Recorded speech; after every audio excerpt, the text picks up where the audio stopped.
doctora, ese tema. ¿Y serán que estos malos hábitos orales en los niños son muy frecuentes? Es decir, muchos de nuestros niños y de nuestras madres que hoy nos están viendo, ¿tienen los niños con estos problemas? A ver, normalmente los hábitos orales se llega a un punto en donde estos hábitos se pueden establecer, no necesariamente todos, pero muchos de ellos por la parte emocional. Y esa parte emocional en todas las personas, en todos los niños, cada vez es más pobre. Tenemos menos tiempo estos papás para atender a estos niños. Entonces se dice, por ejemplo, que uno de los hábitos más frecuentes, que es el de chupar dedo, se produce en el 50% de los niños. Ya lo están considerando los odontopediatras, los ortopedistas, los odontólogos, normal.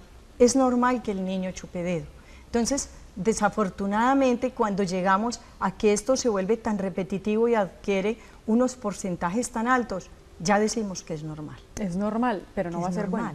No es bueno, claro que no es bueno, y entonces debemos saber cómo podemos prevenir que en esa mamá que de alguna manera está en embarazo y nos consulta y nos dice, doctora, ¿y cuándo yo le puedo traer el niño? ¿Cuándo yo puedo empezarme a preocupar por la parte oral del niño? Yo le diría que empiece a preocuparse antes de pensar en quedar en embarazo, porque muchas veces vemos hasta en las ecografías los niños chupando dedo. No, claro. Ya las ecografías vienen y el niño está chupando dedo y se nos hace divino, pero no entendemos que esos huesos tan frágiles, que esos tejidos tan supremamente en formación pueden ya, cuando llega el niño y nace, venir con alteraciones mucho más difíciles de contrarrestar que el niño que de pronto que tuvo ese embarazo, esa mamá tan supremamente acompañada del papá, de toda su familia. Es muy posible que ese bebé nazca en unas condiciones mucho más seguras y emocionalmente más estables. Doctora, hemos dicho entonces nuestro tema, malos hábitos orales en los niños, Sí. pero definamos un poco conceptos que me gusta muchísimo para que todos entendamos con claridad. Claro. Hábito, ¿qué es? Entonces, ¿qué viene siendo un mal hábito? A ver, un hábito puede ser algo bueno o algo malo. Hábito es lo que yo repito y repito en forma consciente durante un cierto tiempo, entonces esa repetición me llega a entrar dentro de mi inconsciente. Llega un momento en donde yo ya no necesito tener conciencia para repetirlo, ya lo hago en forma automática. ¿Ya? Llegamos a tener conciencia hasta nosotros cuando estamos aprendiendo a conducir, tenemos conciencia, tenemos que saber cuál es el freno, el acelerador, pero llega un momento en donde eso es inconsciente, ya es muy repetitivo. Lo mismo pasa con los niños, nosotros les vamos haciendo o vamos apoyándolos en todo su proceso, en buenos hábitos y malos hábitos. Claro, y entonces para que nuestros televidentes entiendan un poquito, los principales, ya nos nombró alguno, lo de la succión de dedo, pero los principales malos hábitos orales de nuestros niños, ¿cuáles son? A ver, nosotros tenemos como tres indicadores. Tenemos unos de succión, entonces son los hábitos donde está involucrado el dedo, el chupón es la mamila, de pronto nosotros usamos la palabra mamila, el chupón, el tetero. Entonces el tetero, el chupón, el dedo, y ellos están muy involucrados con todo lo que es succión. Después pasamos a otro tipo de hábitos que ya tienen que ver mucho más con, por ejemplo, el hecho de morderme las uñas, el hecho de morder objetos. Hay niños que se pegan mucho a su colchita, a su sabanita, a objetos que realmente me dan seguridad, ¿ya? Y eso ya es apoderarme de un objeto. Hay otros mucho más fisiológicos que se van desarrollando, porque esto es como por edades, del 0 al 3 años, de 3 a 6 y de 6 en adelante. Cuando nosotros somos respiradores orales, vemos que ha venido sucediendo unos eventos antes de esa respiración oral, antes de ese bruxismo. Los niños pequeños ya no es solamente de los adultos, los niños pequeños ya sufren como de deslizamiento de los dientes, de bruxismo de los dientes. Entonces vamos evolucionando en estos hábitos a algo mucho más patológico. Entonces yo les pido por favor a estas mamás y a estos papás que pongan mucha atención en estos hábitos del bebé recién nacido, a ver si tenemos la capacidad de ir interviniendo estos hábitos, porque depende el hábito para que realmente sea deformante, de la frecuencia, de la duración, de la forma en que lo hago, del tiempo que se ha establecido. No es lo mismo el niño que de pronto nace y encuentra ese ambiente, porque hay episodios que nos golpean, aún en embarazo, una pérdida emocional, y el niño puede nacer descompensado. y apoderarse de su dedo que le da seguridad. Es un niño que no es alimentado, entonces él siente la necesidad de succionar.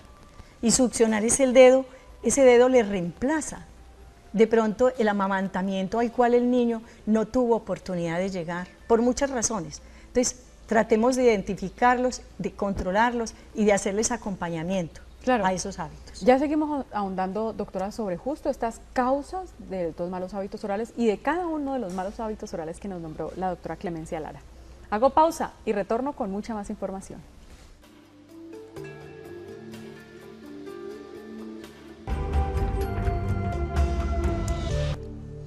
Qué bueno que continúen con nosotros, seguimos en vivo y en directo, hoy martes 6 de mayo. Si ustedes tienen inquietudes, nos pueden llamar a nuestra línea 664-9880. Si sus hijos justamente tienen algún hábito, tal vez malo, y que ustedes sepan que les está de pronto dañando su boquita, sus dientes, pues nos pueden llamar 664-9880 en nuestra línea de participación. Hoy justamente ese es nuestro tema. Malos hábitos orales en los niños. Conversando con la doctora Clemencia Lara, odontóloga especialista en ortopedia funcional de los maxilares, especialista en medicina biológica y directora científica del Centro de Medicina Biológica Caras y Curvas, que queda en la calle 47 Norte, número 4N45. Su teléfono 664-1502 y 665-2636. También tiene una sede en el Centro Comercial Río Cauca, local 346. Yo más adelante reitero esta información, no se vayan a preocupar. Justamente, doctora Clemencia, en los comerciales hablábamos de algo bien interesante, que usted algo lo ha nombrado. Todo hábito está ligado a una emoción, definitivamente. Claro que sí. Toda enfermedad se ha dicho que en un 95% tiene una emoción asociada. Igual los hábitos tienen una emoción asociada.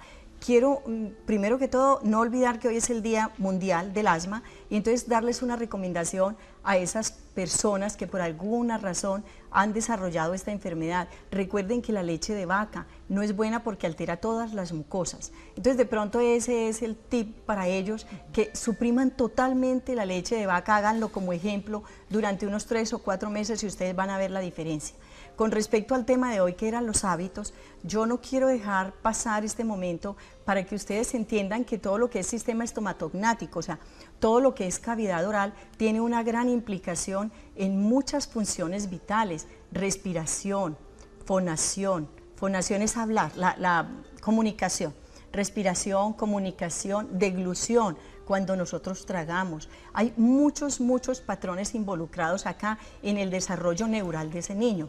Recuerden, un niño que habla antes de los 2 años es porque fue de pronto muy bien estimulado y sí, tenemos trascendencia en la parte genética, pero nosotros podemos potenciarla. Si a ese niño le hablamos, nos comunicamos mucho con ese niño y en forma adecuada. Este es tu tetero, te va a encantar.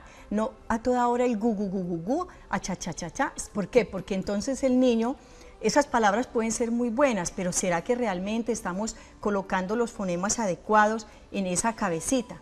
Igualmente, en la hora de alimentación de ese niño, yo quiero que entiendan que debe ser un momento muy especial.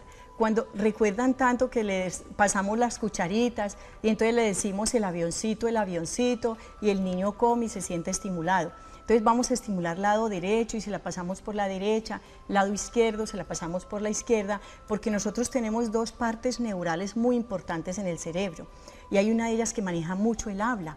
Cuando nosotros estimulamos los 2 lados, ese es un niño que desarrolla, o una niña, mucho mejor la lógica, y cuando manejamos de pronto el otro lado, el lado derecho, cuando es el lado derecho, la lógica la va a desarrollar mejor, y cuando nosotros intervenimos de pronto más por el lado izquierdo, va a ser mucho más en la parte creativa. Y si me dicen, pero los 2 son importantes, son importantísimos, qué rico que tenemos ese elemento. Igual cuando jugamos con ellos, lado derecho, lado izquierdo, masajes en general son excelentes. Queremos esos niños bien acompañados en su parte emocional. Todos ellos manejan inseguridades, el estrés de la mamá y el papá, esos gritos familiares que a veces no tenemos conciencia, es que nadie me había dicho. Y entonces yo peleo, aunque el niño tenga 2 meses, 1 mes, el niño siente la agresividad de ese papá o de esa mamá o de ese entorno familiar mal manejado, porque decimos, no, es que él no entiende. Claro que entiende, él es producto total de esa emoción bien manejada, de esa aceptación total, no solamente con él, sino en su medio ambiente. Claro. Entonces, él puede desarrollar toda esa cantidad de pequeños hábitos inadecuados. Acompañémoslos, veamos cuando chupa dedo, veamos cuando de pronto el niño sin querer, él tiene que llorar para que le pongan la mamila, el chupete, para que le pongan el chupete.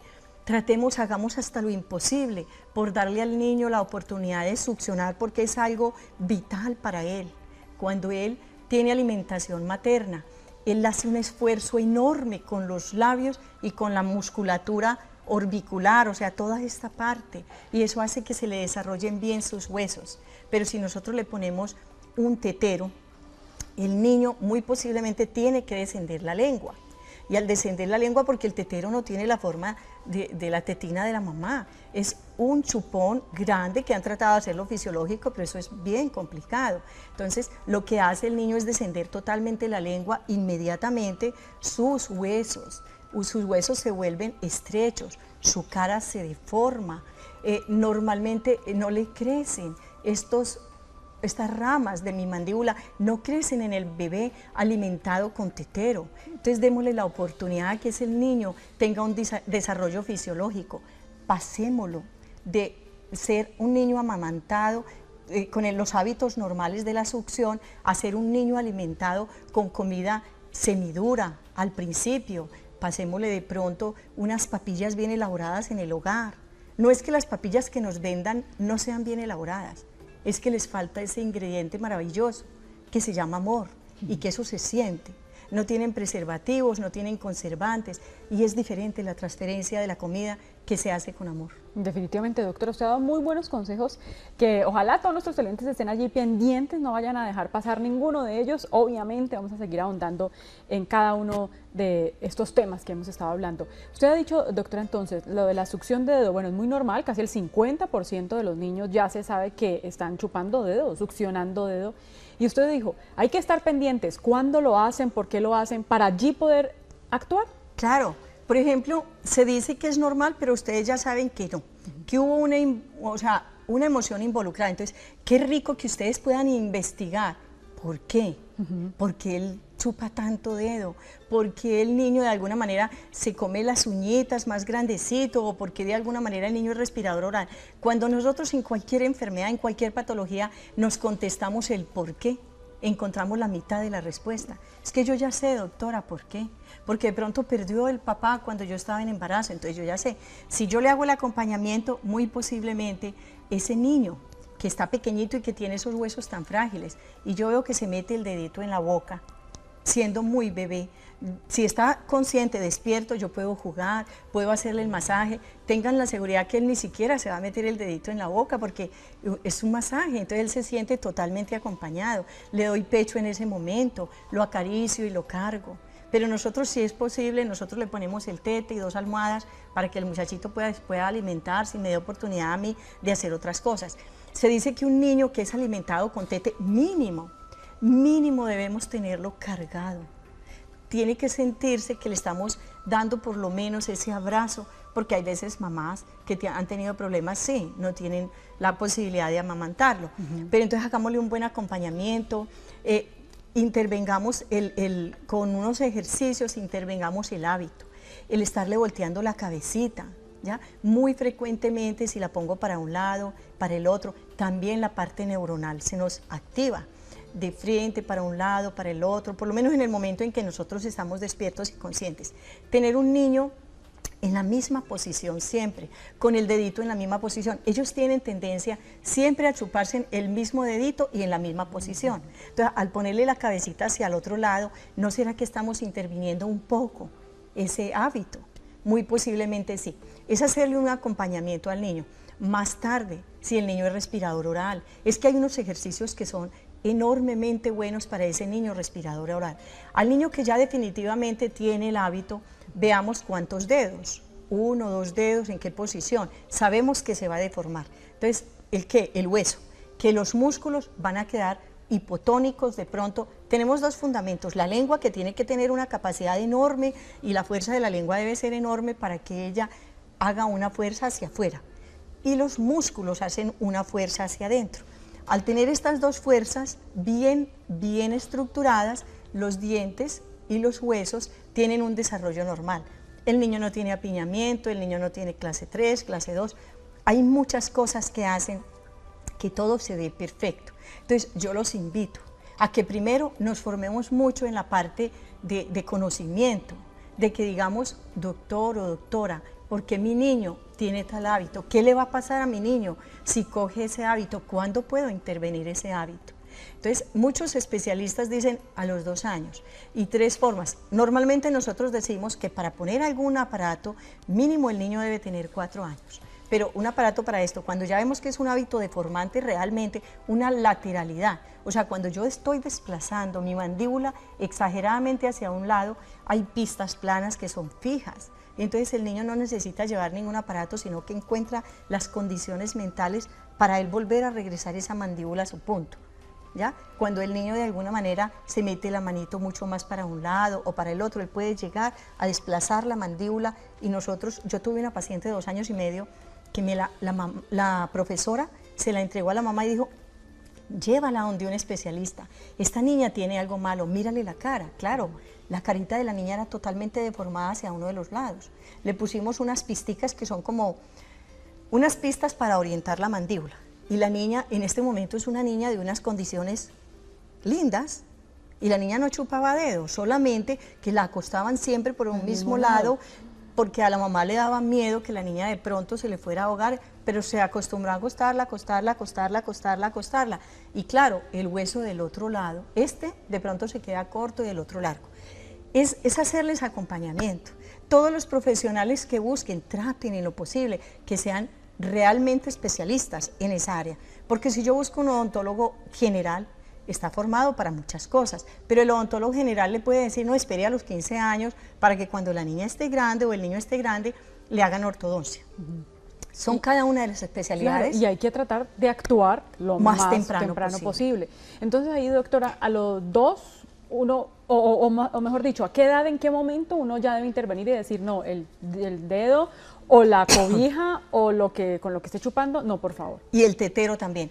Normalmente se dice que cuando nosotros tenemos hábito de dedo, pero muy bien establecido, hablar con el niño, pero ustedes saben lo que es un hábito, no es suficiente hablar con el niño. Normalmente si vamos a corregir con rejillas, hay unas rejillitas donde primero hablamos con el niño y le explicamos por qué esa rejillita lo va a hacer más lindo, porque esa rejillita no va a hacer que mi mandíbula y mi maxilar tengan unas medidas inadecuadas. Entonces, a los 4 años, ese niño debe tener una rejilla que le permita que no se siga llevando. Se dice que la misma deformación, a veces ella, solamente con corregir el hábito, resuelve sola. O sea, mi hueso regresa a mis condiciones normales porque ya no le estoy activando y seguir con el hábito.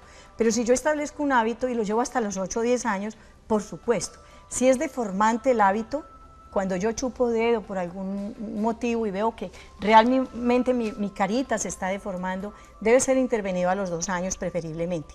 Si no, yo puedo llegar hasta los 4 años, ¿ya? Y sin ningún problema. El tete también, tenemos niños tomando tetero a los 6 o 8 años. ¿Será que eso es normal?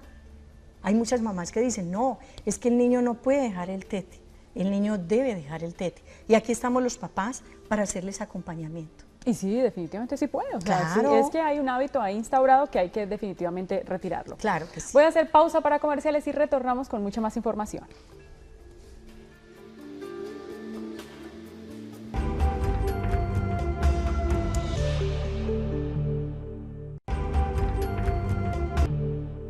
Gracias por continuar con nosotros. Seguimos en vivo y en directo conociendo los malos hábitos orales en los niños, conociendo además los riesgos que puede llevar un mal hábito.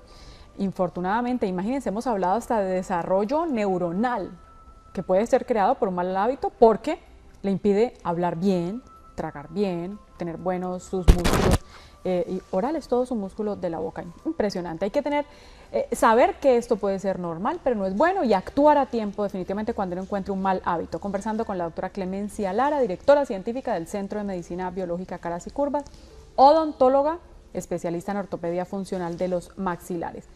Lo importante, que justo lo hablamos ahora con la doctora Clemencia, es que todo mal hábito tiene su solución. Hay que conocerlo y actuar. Y quiero, doctora, pasar a lo que tiene que ver con la respiración oral. ¿Uno cómo se da cuenta que el niño está respirando por la boca? A ver, normalmente un niño respirador oral es un niño que tiene una lengua en posición baja y fuera de eso su musculatura es débil. El niño cuando ve televisión, él siempre estará en esta posición. Él no tiene la fuerza suficiente en sus músculos y la lengua no ha ocupado la posición adecuada. Entonces, está en nosotros hacer un acompañamiento. Normalmente siempre lo remitimos donde especialistas que nos ayuden a dar idea de qué ejercicios son buenos. Enseñarles ahora, por ejemplo, unos 2 ejercicios muy buenos es colocarle un poquito de galleta al niño, puede ser desde pequeñito en la punta de la lengua y que la pase a las arrugas palatinas, como al paladar, y hacerlo tragar y tragar y tragar sin que el niño suelte ese pedacito o de hostia o de galleta, de cualquier cosita que le signifique a él placer, algún sabor que le signifique. Los seres humanos, este niñito, ¿qué le pasa? A veces el placer no lo tuvo, porque pudo haber sido un niño que no fue amamantado, entonces ese niño empieza a tener unas funciones inadecuadas porque su musculatura no es adecuada, lo que les explicaba de la lengua, que tiene que tener fortaleza y estar en posición alta. Lo mismo los orbiculares, que son estos músculos, deben ser fuertes. Un niño amamantado es un niño que tiene que hacer una fuerza extrema y un niño que duerme bien porque está trabajando realmente y está teniendo algo para lo que él nació, que era para succionar, ¿ya? Entonces, le cambiamos a un chupo grande y por supuesto el niño ya no desarrolla su musculatura. Quiero que entiendan que el niño que es respirador oral es un niño que tiene afectados todos sus ejes, su eje central que es columna, sus pies planos, tiene hiperventilación, es bien complicado. Entonces, identifiquémoslo muy fácil. Casi siempre le dicen, cierra la boca, ¿por qué tienes la boca abierta? Eso es repetitivo cuando ven televisión, es repetitivo en los colegios. Todos le van a decir siempre, es el niño que tiene más fácil pues, problemas a nivel de mucosas, problemas bacteriales a nivel respiratorio. La nariz es muy importante para respirar y entonces lo operan montones de veces porque tiene adenoides. El muchachito sufre de adenoides. Las adenoides, a medida que vamos cambiando la función hacia la respiración, el niño cuando nace él respira mucho por la boca. La palmadita que a veces le daban anteriormente, ¡ña!, era para que él de alguna manera abriera y respirara por la boca. Su primera respiración siempre será oral. Entonces, ese niñito va cambiando a respiración por la nariz y las adenoides que eran grandes se van volviendo chiquititas. Como nunca la uso, porque pues de alguna manera ni cuenta me doy, el muchachito dura toda la vida respirando por la boca, entonces empiezo a tener un montón de bacterias inadecuadas que hacen filtro en la nariz, no en la boca. Entonces esto hace que el asma de pronto se altere, que la leche de vaca, que las alergias, que todo se desarrolle mucho más en el niño. Yo los invito a poner mucho cuidado en esas, sobre todo esas 3 patologías, porque quitarle la cobija al niño siempre será más fácil, quitarle el tete al niño será más fácil, pero quitarle el dedo al niño es mucho más difícil, porque quitarle el hábito y fuera de eso, hacer que el niño respire por la nariz es mucho más difícil. Claro. Los invito a trabajar en ello. Y doctora, entonces en estos casos la persona operan al niño y no quitan el problema. No pueden quitarlo porque el niño, las adenoides siguen siendo, vuelven y se desarrollan, las adenoides vuelven y se crecen. Entonces hay una obstrucción a nivel de las fosas nasales. Entonces, otro ejercicio, ese es para la lengua. Entonces vamos a, solamente 2 sencillitos. El de la lengua ya sabe, decirle al niño, traga con la lengua en la puntita algo que le guste y vas a tenerla arriba. Las de la musculatura se usa mucho con botones. Entonces vas a tener un botoncito grande, un botón lo más grande, y le pones una tirita y tratas como que el niño tenga fuerza y no se lo deje sacar. A medida que vemos que el niño va teniendo mucha fuerza, vamos cambiando el tamaño de ese botón. Pero yo puedo asegurarles que un acompañamiento adecuado, con mucho amor, con mucha emoción, hace que la comunicación de ese niño. Tengan en cuenta una cosa que es muy importante, la alimentación, la comunicación y el placer para intervenir esos hábitos. La alimentación, el niño debe pasar de alimentación blanda a alimentación dura, debe poder comerse una zanahoria, debe poderse comer una manzana, debe poder comer carne. Es muy necesario que el niño vaya cambiando de esos hábitos iniciales que eran de succión. Lo queremos tener con tete hasta los 10 años, no. Tengo que ir haciendo una transición a los 18 meses, irle cambiando de pronto por un vasito, por un pitillo, popote, para que el niño succione sin perder de vista que ese vaso es el que lo va a acompañar a él, porque él también va encontrando. Es que el niño es inteligente. Cuando yo le digo a un niño de 4 años que le voy a poner una rejilla, porque desafortunadamente él se le olvida que no puede meterse el dedito, él me entiende. Y si le digo a la niña que va a ser una reina y que las reinas tienen esa cara hermosa, ella me entiende que le estoy haciendo un acompañamiento. Y si esa mamá me apoya a mí como profesional, hemos tenido casos exitosísimos de niños con crecimiento mandibular, o sea, que esa cara se les desarrolla mucho la parte de abajo porque el niño baja la lengua. Al bajar yo la lengua, al comer uñas, yo estoy activando esto, porque son tejidos inmaduros, tejidos que tienen una capacidad de crecimiento muy alta. Entonces, todo el día yo metiéndome el dedito a la boca, metidito a la boca para comer uñas, me crece mucho la mandíbula. Les hemos hecho acompañamiento hasta los 4 o 5 años, dejan el hábito y cuando están grandes son niños de una cara hermosa. Y normal. Normal. No está el problema. No, de ninguna manera. Muchas veces, aún teniendo la genética, se interviene la genética para que esa, por ejemplo, esa genética de clase 3 que es desarrollo mandibular, ¿ya? Logramos ponerlo en unas condiciones. Eso es lo lindo de la ortopedia me maneja los huesos y los huesos realmente son los que manejan estos tejidos blandos y hacen que esa cara sea una cara redondita o que sea una cara larga. Hay una cosa que se le llama síndrome de cara larga, que es precisamente esas funciones alteradas. Cuando yo veo esa lengua descendida, eso conlleva muchos problemas, no solamente de asma y de todas las patologías que les digo, sino también de deformación física, ¿ya? Muchas deformaciones se pueden intervenir a tiempo. Y esa cara, el niño nace lindo. Muchas veces tenemos unos niños que nacen lindísimos y adquieren unos hábitos y decimos, ¿qué le pasó? Porque esa carita tan linda se volvió larga, estrechita, porque las funciones de los músculos están alteradas totalmente. Los invito. Doctora, ¿y el respirador oral, cuando ya el problema está instaurado, cómo se corrige? Tenemos también pantallas, ejercicios para mejorar su musculatura. Recuerda, ¿por qué yo respiro a veces? Porque no tengo la fuerza en mis músculos ni en mi lengua para que cumplan las funciones. Hay unas pantallitas orales también con huequitos, entonces por decirte algo, tiene los 10 huequitos y el niño se siente bien en la noche, pero tenemos que ir pasando a los 9, a los 8, a los 7. Yo creo que todo en la vida y todo en la salud debe ser de menos a más. Yo no puedo invadirlo con una pantalla sabiendo que el niño no tiene muchas veces ni su función bien y ver que no sea en un momento de gripa, que el niño esté realmente en toda la colaboración. Quiero explicarles los hábitos. Así el niño tenga 2 años, deben ser conversados con los niños. Yo busco la colaboración porque así sea un hábito en un adulto, como drogas, lo que sea, lo primero que yo tengo que buscar es hablar con esa persona, porque la comunicación es básica en el niño chiquitico o en el muy adulto, y buscar la colaboración para hacer una intervención al hábito.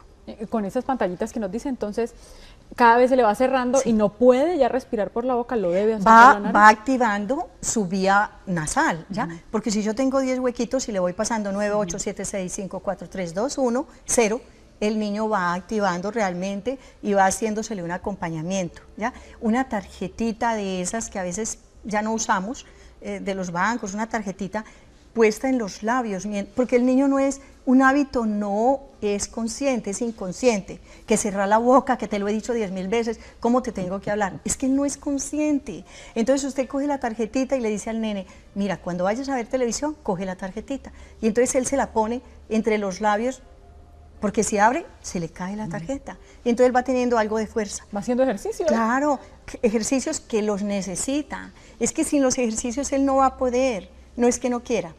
Entonces yo quiero, por favor, primero decirles que esa parte neural se forma mucho hasta los 5 años. Entonces, mínimo que ese acompañamiento sea total.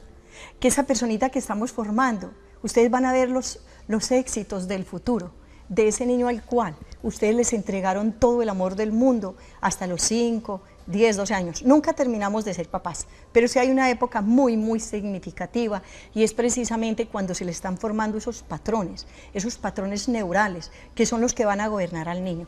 Y ese niño yo les aseguro que es muy fácil hablar con él, que su comunicación va a ser mucho más rápida, va a tener más capacidad hasta para hablar idiomas, porque está demostrado. El niño que se tarda mucho en hablar, le cuesta mucho trabajo los idiomas.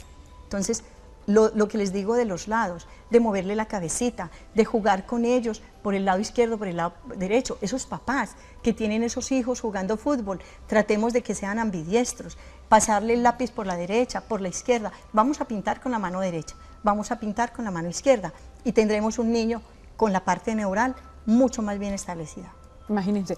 Y hay algo bien importante que la doctora quiere decirles después de esta pausa para comerciales, que esta parte neuronal también puede ser estimulada con hábitos alimenticios en el niño o en la madre. Ya les tengo esa información.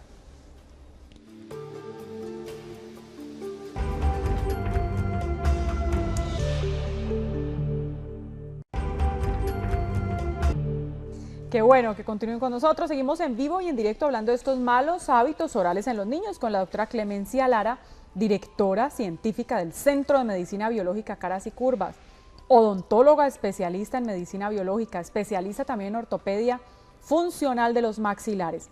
Les voy a reiterar teléfonos. Ustedes con estos teléfonos pueden llamarla, pedirle información sobre, contarle del problema, porque usted nos ha dicho, ¿no, doctora?, que está dispuesta también a escuchar a nuestros televidentes. Siempre, y a educarlos. A veces nosotros no hacemos las cosas no porque nosotros no queramos, es que nadie me había dicho. Esa es la palabra, nadie me había dicho.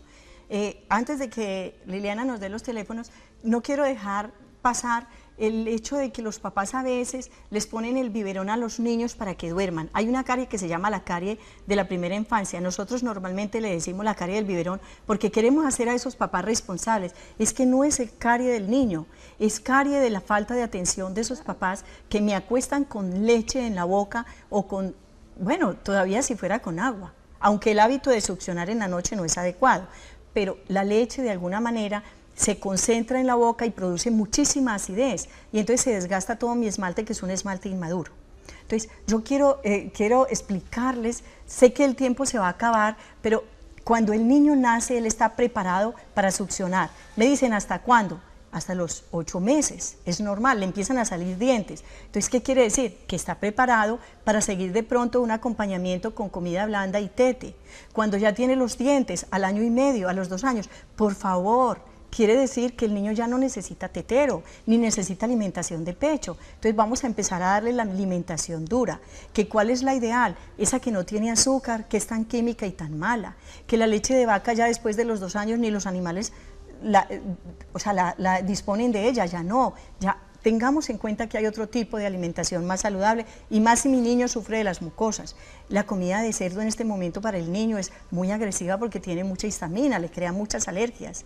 Y la harina de pan les crea muchos problemas digestivos estomacales. Cuando la mamá come bien, el niño es bien alimentado. Cuando está el niño siendo alimentado por pecho, sufre mucho de cólicos. ¿Será que la mamá está comiendo bien? Entonces, que evite estos alimentos que de pronto hacen que ese niño tenga una sintomatología que no es de él. Reflujo, niños con reflujo. Entonces, por favor, mermémosle a estos 4 alimentos que casi para mí son campaña, pero sobre todo el azúcar y la harina, porque se nos dañan los dientes. Claro, entonces con estos hábitos, tanto en la madre como en el niño, vamos a crear un buen desarrollo neuronal, que es tan importante, y por supuesto el desarrollo maxilofacial. Los teléfonos 664-1502, 665-2636. Ahorita los repito nuevamente. Doctora, hay un hábito que usted además nos lo ha hablado mucho de la lengua como tal, que está en mala posición, y eso lleva incluso a que a veces los niños no pronuncien bien algunas letras. La S, por ejemplo, es muy común. Claro. ¿Cómo es que aquí se da por qué y cómo intervenimos? A ver, normalmente lo mismo que decíamos, la lengua que tiene que tener mucha fuerza, pero muchísima fuerza para poder desarrollar sus funciones fisiológicas. ¿Qué pasa con el niño? A veces son ponerles cuidadito y ellos van poco a poco a cambiar esos hábitos. La lengua, de los elementos fundamentales dentro de la masticación, es la musculatura de la lengua. Entonces, cuando nosotros, por ejemplo, de alguna manera vemos que el niño pone en alguna forma la lengua, si el niño ya tiene capacidad de entenderme, muy posiblemente podemos hablar con el niño. Los psicólogos son muy amigos de hablar con el niño, dice siempre hablar con el niño, pero la lengua, por ejemplo, hace una cosa que se llama deglución atípica, que se da muchísimo más que el hecho de doblarla, o de muchas veces nos mordemos los carrillos, y entonces el labio, y empezamos a coger unos hábitos inadecuados, pero que son más fáciles de manejar. pero el hecho de la deglución atípica, que es cuando yo cojo esta lengua y lo apoyo en forma inadecuada contra mis dientes, hace que se altere mi pronunciación. Entonces, la lengua tiene unos frenillos, primero que todo. Tenemos que cuidar que esos frenillos, que ese niño tenga la capacidad de abrir la boca, levantar la lengua y ponerla sobre el paladar en esta posición y lo puede hacer. Porque sin querer el niño habla maluco y nosotros en forma, por desconocimiento, decimos que este niño tan mimado, mira a este muchachito, ¿qué le pasa? Es que tiene un frenillo que le impide. Hay ejercicios también para manejar esos frenillos, tanto el superior como el inferior. Pero también a cierta edad, cuando ya no se hizo el ejercicio, hay que intervenir los frenillos. Entonces el niño tiene libertad de la lengua, puede colocarla en la posición adecuada y pronunciar en forma adecuada. Si tiene deglución atípica, que es cuando nosotros, por alguna razón, hacemos una mordida abierta, o sea, estos dientes no empalman, no hacen un cierre. Entonces, para que la deglución se dé, yo tengo que hacer cierre labial, tengo que hacer cierre de dientes y tengo que poner mi lengua en la posición adecuada, que es en el paladar. Entonces no la pongo porque tengo un espacio entre los dientes que cuando el niño tiene 6 o 7 años es fisiológico.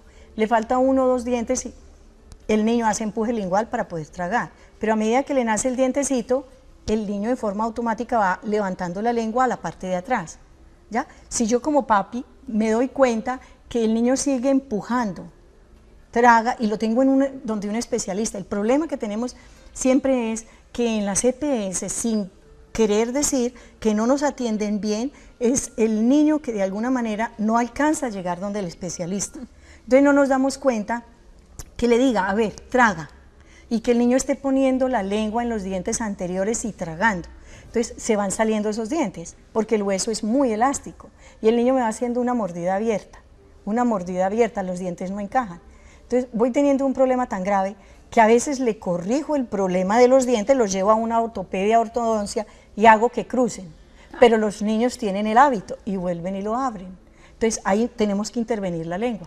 La rejillita, que a veces en forma diferente, pero nos servía para el hábito de dedo, nos puede llegar a decirle al niño, la rejillita, porque es una rejillita al principio removible. Le decimos, mira, esta rejillita lo que está haciendo es recordándote dónde tienes que poner la lengua. Y entonces el niño, claro, no puede pasar hacia adelante. Y él la pone, hasta que ya vuelve en forma inconsciente y lleva la lengua a su posición. Porque ya cerré los dientes, porque hay que cerrarlos. Porque si no, él se vería obligado a poner la lengua en la parte anterior. Y entonces, esos son los niños que hablan mal, que no tienen la capacidad. Y que llega un momento en donde los colegios nos volvemos que el niño ataca al otro niño, porque los niños son crueles. Claro. Definitivamente. Empiezan a estigmatizarlo y entonces hacer que ese niño, que pudo haber sido la persona más próspera, más segura, todos sus compañeros se encarguen de bajar la autoestima. Y lo más importante que yo quiero que trabajen ustedes, lo más importante es precisamente esa parte emocional, desde que yo tomo la concepción de yo voy a tener un hijo, irle acompañando con alimentación, con comunicación y con placer. Que estas 3 palabras se les grabe: alimentación adecuada, comunicación la más linda, que todo lo que oigan es, este niño sacó lo mejor del papá y lo mejor de la mamá. Pero ¿cuántas veces no les decimos, es que usted heredó lo peor de su papá? Y el papá se encarga de decirles que usted sacó todo lo malo de su mamá. ¿Qué queremos de ese niño? Queremos que ese niño realmente se convenza que él vino a causar problema a este mundo y no a solucionar problemas. A querer a nuestros niños definitivamente, darle una adecuada alimentación, comunicación y darles placer, por supuesto, a que sean felices, que es lo más importante. Recuerden, todos los malos hábitos orales tienen solución, hay que buscarles ayuda. Doctora Clemencia Lara, directora científica del Centro de Medicina Biológica Caras y Curvas, gracias por haber estado en nuestro programa el día de hoy. Y yo no quiero que nos vayamos sin que usted nos cuente, porque sé que va a haber sorpresas científicas en el Centro de Medicina Biológica. Sí, claro que sí. Nosotros hemos identificado unos patrones muy claros de por qué estamos tan disfuncionales, por qué tenemos tantos dolores articulares, por qué hay tantos problemas a nivel neuronal, por qué estamos tan obesos.